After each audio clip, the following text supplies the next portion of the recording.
От детска градина Елица сме дошли да ви зададем няколко въпроса за безопасността на пътя. Как трябва да се грижим за безопасното движение? Трябва да знаете правилата за безопасност по пътищата. Трябва да бъдете спокойни, да спазвате на предимството на другите хора и да не се опитвате да изпреварвате другите участници в движението. Защо трябва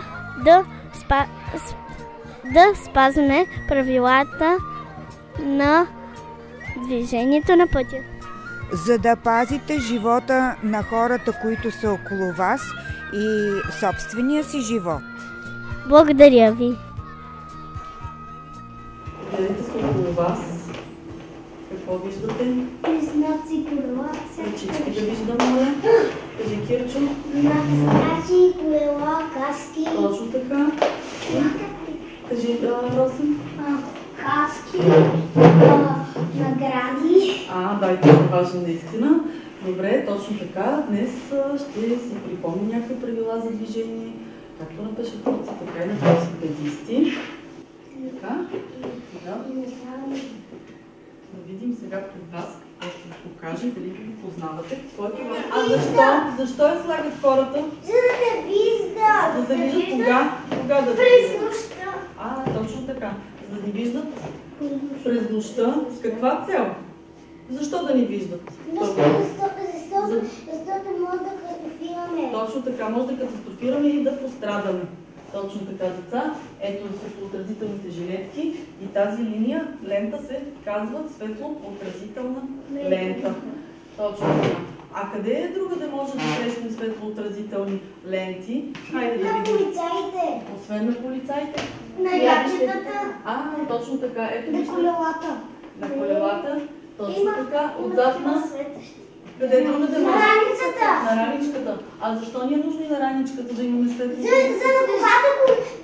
когато ходим на сигурираме. Моля, подред. Когато ходим на поедане и зад нас има кола да ни виждат. Точно така, деца. А сега да ни кажете къде друга да виждаме светлоотразителни? На колелата. На колелата, на джамата, на гумите. А защо ни е нужно? За да не ни виждат къде караме. Точно така. И да не ни блъскат. Да ни виждат къде караме, точно така. Хайде, покажи къде е. Точно така. На друго, кое място виждате светлоотразителни? Не там. Точно така. Къде се намира това място? В седалката. Точно така. Отзад на седалката, за да ни виждат. Кой казахме? Кой да ни вижда по-добре? Шофьорите. Точно така, шофьорите. Така. Сега съм ви подготвила една игра. Пъзел с частите на велосипеда. Хайде сега да ги назовем. Тук какво? Гума. Седалка. А това какво беше? Така. Така. Хайде сега. Еми, заповядайте да подредим.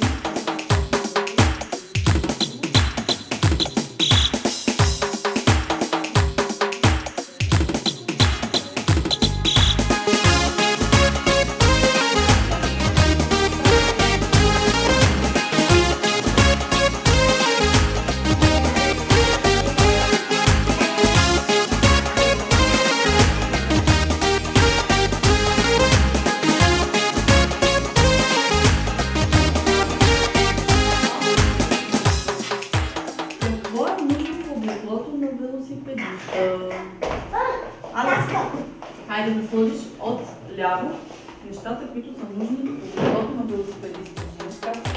Хей, приятели добри, смях на устните звъни, край на скучни дни, с нови песни и игри, даже смяха забави, грабвай ските от сони и сред първи, смях и песен ще звъни, през лятото и зимата, и пролетта любимата, пътуваме, танцуваме, с приятели лутуваме, през лятото и зимата, и пролетта любимата.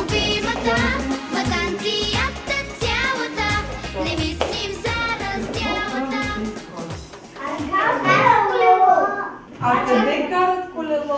На улицата! На пътя. Точно така. На Средата. уличното платно.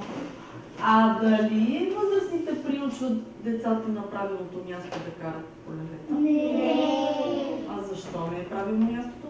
Защото трябва да ги сгазва. Ръчички не виждам. Моля, вече пък Много да минат коли. кажи. Защото може да ги сгазва някоя кола. Точно така. Или имат тръбека. А къде е правилно да караме велосипед? По тротуара. Така, по-точно. Вътрешната част на тротуара. Хайде да видим дали правилно казвате. Това какво е? Значи къде е правилното място за каране? Парка. И на площадка. На парка, на площадка. Стига да А не това спя. дали ви е познато? Да.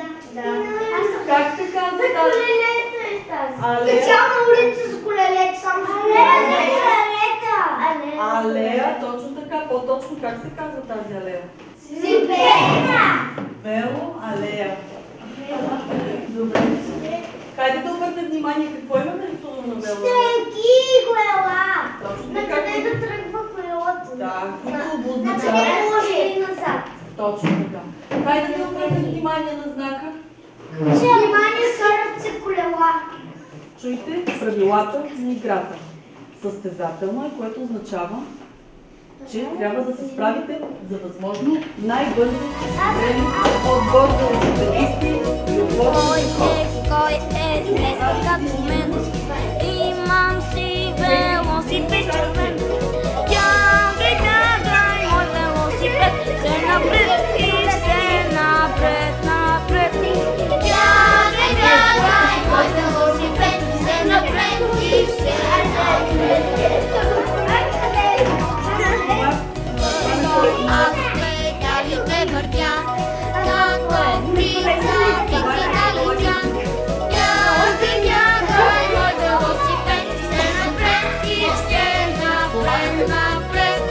Бягай, бягай, мой велосипед, все напред и все Хайде да припомним, кой беше знака за велосипедисти, а това е забранено за велосипедисти. Точно така. Помислете, Ани, ще се ориентираш ли в лабиринт? Да. Хайде. А след мен по блесналия път 10 състезатели хвърчат. Бягай, бягай, мой велосипед, все напред и все напред, напред. Бягай, бягай, мой велосипед, все напред и все напред. Стигам аз мечтания финал. Пръв съм в нашия квартал. Бягай, бягай, мой велосипед, все напред и все напред, напред. Бягай, бягай, мой велосипед, все напред и все напред.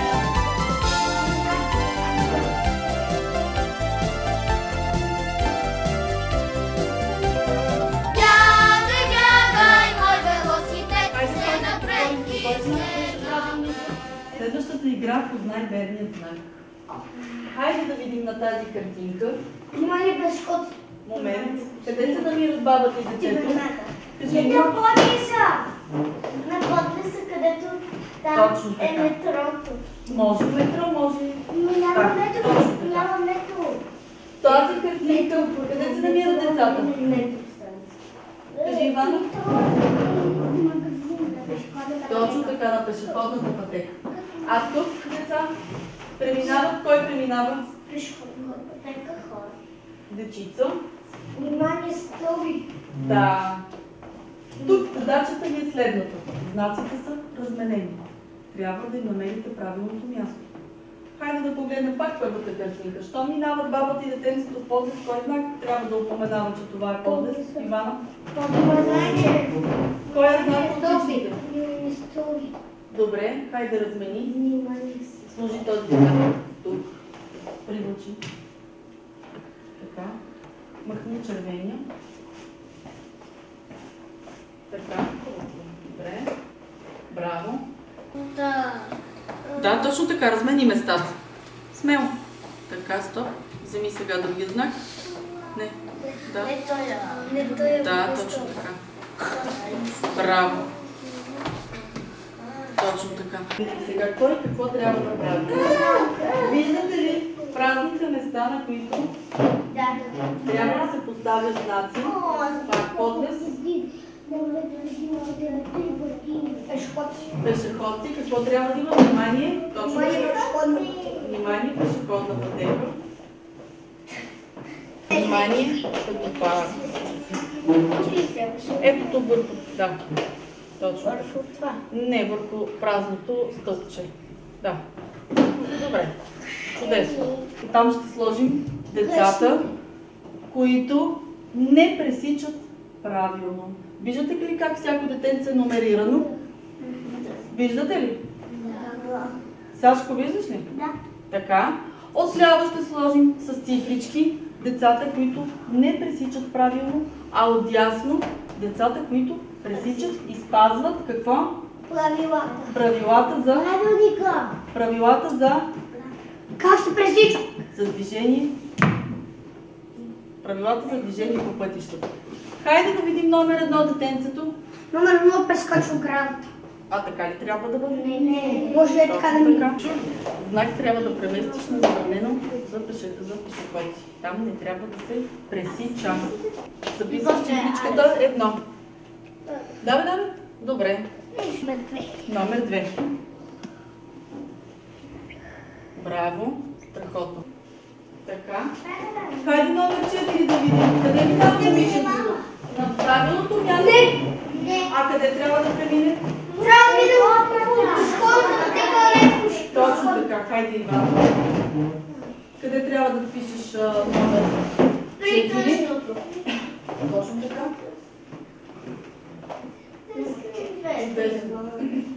Благодаря. Знаците са по 2, знаете. Трябва да ги намерите и 2 по 2 да ги подредите. Като отваряте и затваряте. Знаете правилата на играта, не играли с вас подобни игри. Така. Пак ще завърши на играта.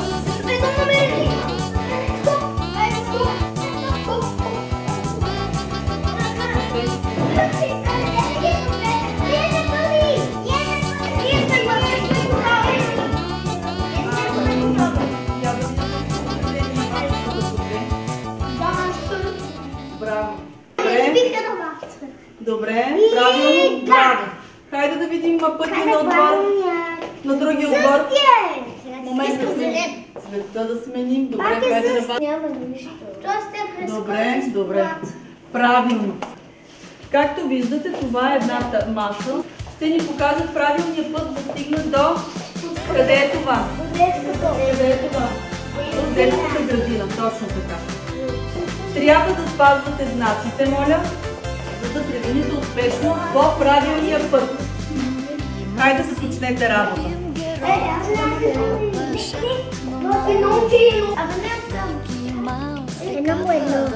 Хайде да видим.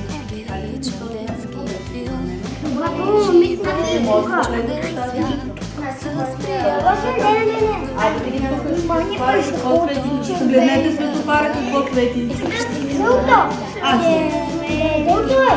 какво свети? Хайде да видим.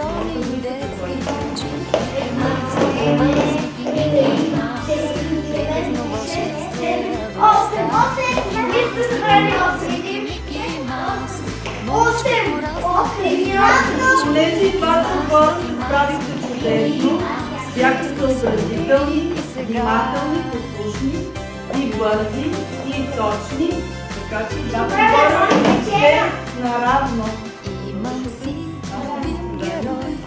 Благодаря ви, деца. Сега излизаме отвън, за да проведем там в една игра. Обичам детски филм, да можех, мисля си, да те хвана за ръка. Само миг, нали, спътната една мечта. Мики Маус Мики Маус, Мики Маус. Смех от милиони детски очи. Мики Маус, Мики Маус, Мики Маус. Приказно вълшебство е радостта. Мики Маус, Мики Маус, Мики Маус. Миличко пораснах и ми личи. Мики Маус, Мики Маус, Мики Маус. Скъп си ме дори и сега.